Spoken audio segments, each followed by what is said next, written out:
शेगांव तालुका के हदगांव में छत्रपति शिवाजी महाराज महाराजस्व समाधान शिविर का आयोजन किया गया। महाराष्ट्र सरकार ने छत्रपति शिवाजी महाराज उत्सव समाधान कैंपेन शुरू किया। इसका मकसद है कि ज्यादा से ज्यादा लोगों को सरकार की अलग अलग योजनाओं का फायदा मिले। इस कैंपेन के जरिए लोगों को अलग अलग योजनाओं की जानकारी मिले और योजनाओं का फायदा मिले। कर्मचारी भी उनका साथ दे ताकि कोई भी व्यक्ति योजनाओं से वंचित ना रहे।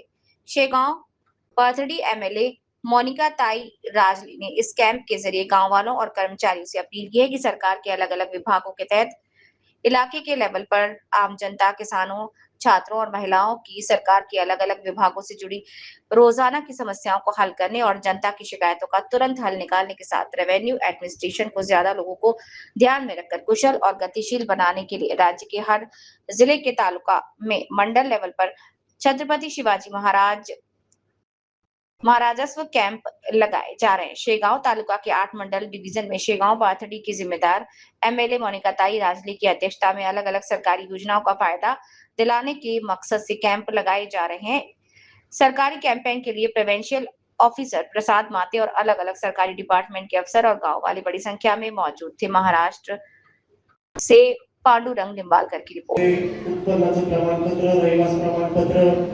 शिधापत्रिका संजय गांधीचे लाभार्थी जवळपास 618 लोकांना लाभ या ठिकाणी दिलेला आहे। सातबारा वितरण 635 झाले, 8440 सातबारा दुरुस्ती 148 आणि निवास प्रमाणपत्र 768 आणि उत्पन्नाचे दाखले 633 म्हणजे एवढे लाभ या शिबिरामध्ये देण्यात आलेले।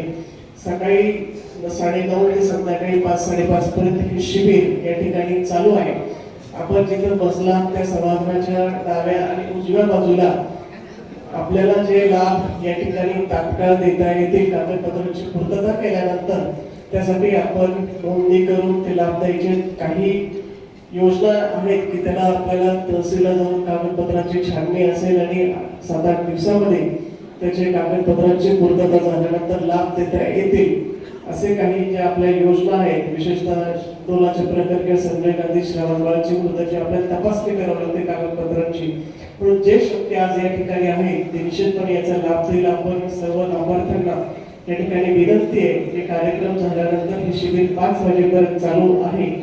आपापल्या गावातील सरपंच असतील त्यांनी लाभार्थ्यांना या ठिकाणी शिबिरामध्ये येण्याची आपण निरोप देऊन या ठिकाणी या शिबिराचा लाभ घ्यावा।